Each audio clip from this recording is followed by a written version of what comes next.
croyez-en mon expérience, en général, quand un truc commence mal, quand c'est foireux, que ça s'engage mal, eh bien, ça se termine rarement bien.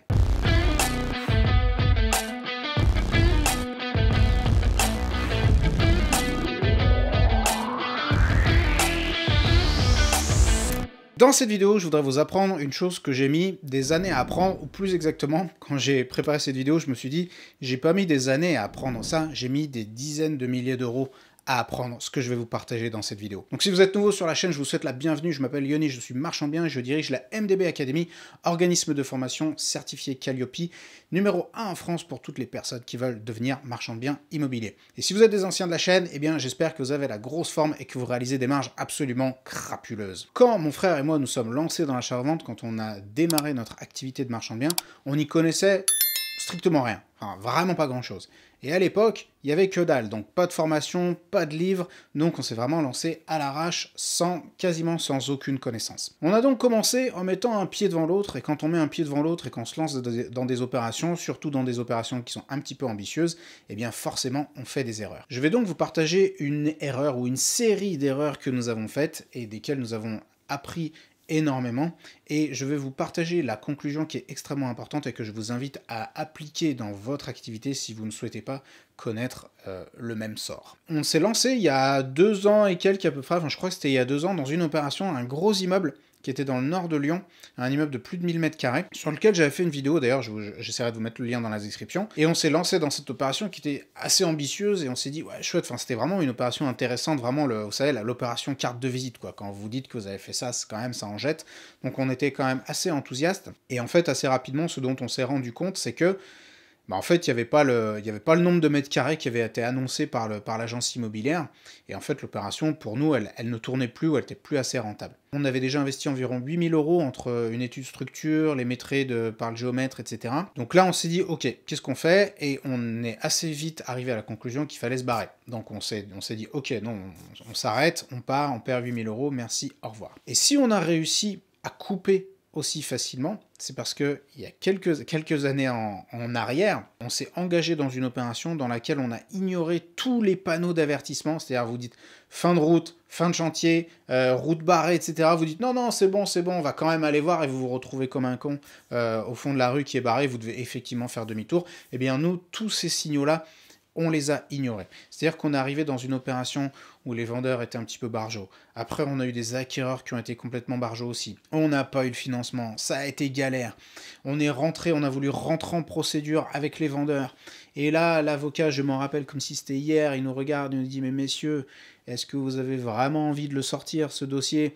Et nous, tête baissée, oui, on veut le sortir, allez, on fonce, et procédures, et machin, et des galères, des acquéreurs chiants, et des artisans, bref. Toutes les galères possibles et imaginables nous sont arrivées sur cette opération. À plusieurs reprises, on a eu des portes de sortie, on a eu des panneaux d'avertissement et on a eu le destin qui nous a tendu comme ça une énorme perche et qui nous a dit tiens, si tu veux sortir, si tu veux partir, c'est maintenant.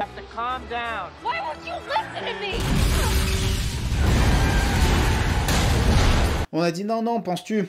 On va y arriver, on va le faire quand même. Et nous, on a voulu aller au bout parce qu'on voulait sauver la face vis-à-vis de plusieurs interlocuteurs, plusieurs professionnels avec qui on travaillait. On voulait pas passer pour des cons près de l'agence immobilière, on voulait pas passer pour des cons près du notaire, etc. Bref, on a voulu faire bonne figure, et puis on se disait, à l'époque, on était jeunes, on savait pas trop, donc on se disait, ah, c'est une opération rentable, on n'est pas sûr qu'on va en trouver une comme ça, etc. Donc on a continué à foncer, malgré tous les stops que le destin nous mettait face au visage. Et on l'a menée à bien, cette opération, et on l'a terminée. Sauf que en chemin, on s'est fait dépouiller.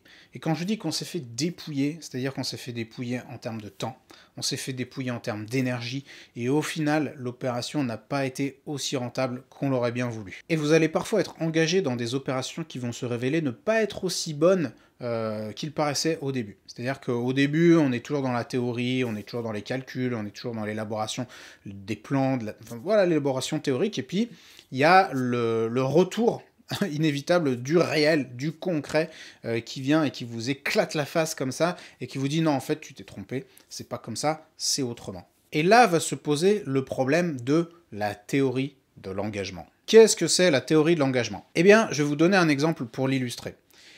Je pense que ça nous est tous arrivé au moins une fois dans notre vie.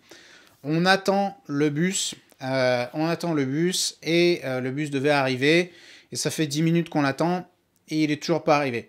Donc là, on pourrait se dire, bon ben, on arrête les frais, on se casse, on y va à pied, on prend un taxi, etc. Non, on se dit, ça fait déjà 10 minutes que j'attends, je vais continuer d'attendre. Un quart d'heure, 20 minutes, le bus n'est toujours pas là. Donc là, on devrait se dire, bon, ça y est, ça fait quand même 20 minutes, le bus n'est pas arrivé, il doit y avoir un souci, je me tire, je vais à pied, ou je prends un taxi. Mais non, parce qu'on se dit, ça fait déjà 20 minutes que tu es là, tu es déjà tellement engagé dans cette attente qu'il vaut mieux en fait continuer à attendre jusqu'à ce que le bus arrive. J'ai pris cet exemple du bus, mais des exemples de la théorie de l'engagement, on peut comme ça en rencontrer des dizaines, des centaines quand on regarde un petit peu sa vie, et il y a des exemples qui sont simple comme celui du bus, donc là c'est un exemple un petit peu amusant, mais il y a des exemples beaucoup plus dramatiques et beaucoup plus graves, quand parfois on s'engage dans des décisions, par exemple, je sais pas, de couple, qui sont foireuses, où on se dit non mais je suis déjà comme ça, j'ai déjà des gosses, donc c'est pas grave si, je sais pas, mon partenaire c'est quelqu'un qui me tire vers le bas ou un truc comme ça, je suis déjà avec lui donc je reste, mon job, bon bah j'ai déjà fait tout ça, dans un an je dois avoir cette promotion, donc ce serait quand même dommage d'arrêter maintenant. Bref, des exemples de la théorie de l'engagement, il y en a des centaines.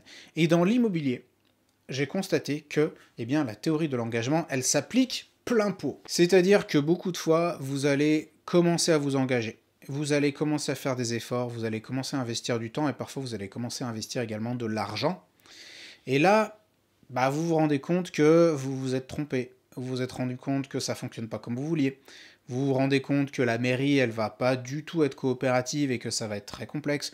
Vous vous rendez compte que peut-être vous avez créé, je sais pas, vous avez divisé une maison en 3 lots, en 3 appartements et que en fait ça se vend pas. Ça se vend pas au prix que vous vouliez, mais vous vous entêtez parce que vous dites non, moi je me suis lancé comme ça, j'ai déjà investi du temps, de l'argent, donc on va continuer sur cette voie, même si tout me dit qu'en fait je me suis planté. Et nous, c'est exactement le problème que nous avons rencontré. C'est-à-dire qu'on a voulu continuer, on a voulu s'entêter, on a voulu poursuivre sur ce chemin, bien que tout nous ait montré que ce soit la mauvaise route, qu'on se soit planté complètement, que ça allait nous mener vraiment dans le fossé.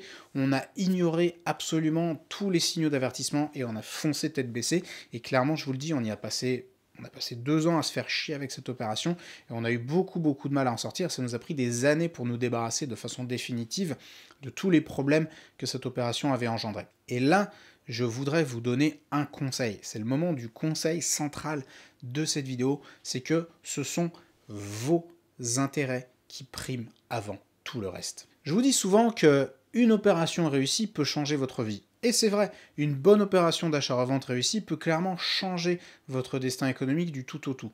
En revanche, une opération mal ficelée, une opération ratée, ça peut complètement vous décourager, vous faire perdre de l'argent, vous mettre dans la merde, exactement comme cette opération dont je vous ai parlé dans cette vidéo. Et une opération ratée en immobilier peut avoir des répercussions terribles, puisque ça peut se répercuter bien sûr sur votre vie économique, mais ça peut avoir des incidences sur votre santé, parce que vous êtes stressé, vous dormez mal, vous pouvez avoir des problèmes de couple parce que vous devenez irritable, vous n'êtes pas cool, vous avez des problèmes de confiance en vous, etc. Donc tout ça peut engendrer un cercle vicieux qui peut être très puissant en votre défaveur. Donc, si jamais vous vous rendez compte à un moment donné, et le plus tôt sera le mieux, mais si vous vous rendez compte à un moment donné que vous avez fait une erreur, je sais pas, il y a un problème de calcul, il y a un problème de division, il y a un problème de commercialisation ou autre, vous vous barrez.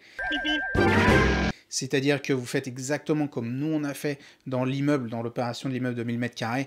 On se dit, bon, mieux vaut se couper un doigt que le bras, on perd 8 000 €, mais au moins on se dégage de cette opération qui commence vraiment de la façon la plus foireuse possible. Parce que je vous le dis, croyez en mon expérience, en général, quand un truc commence mal, quand c'est foireux, que ça s'engage mal, ça se termine rarement bien. Et mon rôle en tant que formateur, en tant que personne qui fait la promotion de l'achat-revente, de l'activité de marchand de biens, c'est aussi de vous mettre en garde. Les risques sont nombreux et donc vous devez absolument vous protéger. Donc s'il y a un problème, je vous dis encore une fois, vous vous cassez. Ça veut dire vous vous excusez platement, c'est-à-dire vous assumez vos responsabilités. Vous allez comme un grand dire écoutez, je me suis trompé. je vous présente mes excuses, je vous ai fait perdre du temps, vous passez pour un con, c'est pas grave. Les gens auront oublié dans 2 mois, ils sauront même plus qui vous êtes. Vous perdez un petit peu d'argent, vous laissez 10 000 balles, c'est pas grave, vous vous referez sur la prochaine opération. Mais si vous vous entêtez et vous vous dites non, je ne veux pas perdre ces 10 000 euros, je continue, il se peut que vous en perdiez encore 40, 50 et que vous passiez 2 ans à vous épuiser sur un dossier complètement pourri. Et je vous le dis, tout le monde a le droit de se tromper. Tout le monde a le droit de se tromper et les interlocuteurs avec lesquels vous allez bosser, que ce soit notaire, agent IMO ou artisan ou autre, ils peuvent comprendre. Mais soyez diplomate et faites-le avec élégance. Et bref, faites-le avec honneur. C'est-à-dire, dites, voilà, je me suis trompé, j'ai fait une erreur, j'assume, je vous présente mes excuses, je vais vous payer ce que je dois vous payer et je vais partir. Et je vous garantis que vous ne ferez jamais jeter. Les gens s'en fichent, et les gens, à la rigueur même, ils se diront, bah celui-là, au moins, il a eu le courage d'affronter le truc, il n'est pas parti sans donner de nouvelles, ou il s'est pas barré, ou il n'a pas essayé un petit peu de déguiser la mariée ou de noyer le poisson. Et quand bien même, cela vous amènerait à perdre la face auprès d'un agent immobilier et d'un notaire, qu'est-ce que ça peut faire? Il vaut mieux perdre la face plutôt que de perdre des dizaines de milliers d'euros ou perdre des années à s'épuiser dans une opération foireuse. Donc rappelez-vous toujours, si jamais vous rentrez dans un truc et vous sentez que voilà, vous avez mis le pied dans un piège, ce sont vos intérêts qui priment avant tout le reste, donc vous vous barrez, vous faites les choses avec diplomatie, avec élégance, avec honneur, mais vous partez et vous défendez avant tout vos propres intérêts et ceux de votre famille. C'était Lionel Marchand-Bien, j'espère que cette vidéo vous aura plu. Si c'est le cas, payez votre like et je vous dis à la prochaine.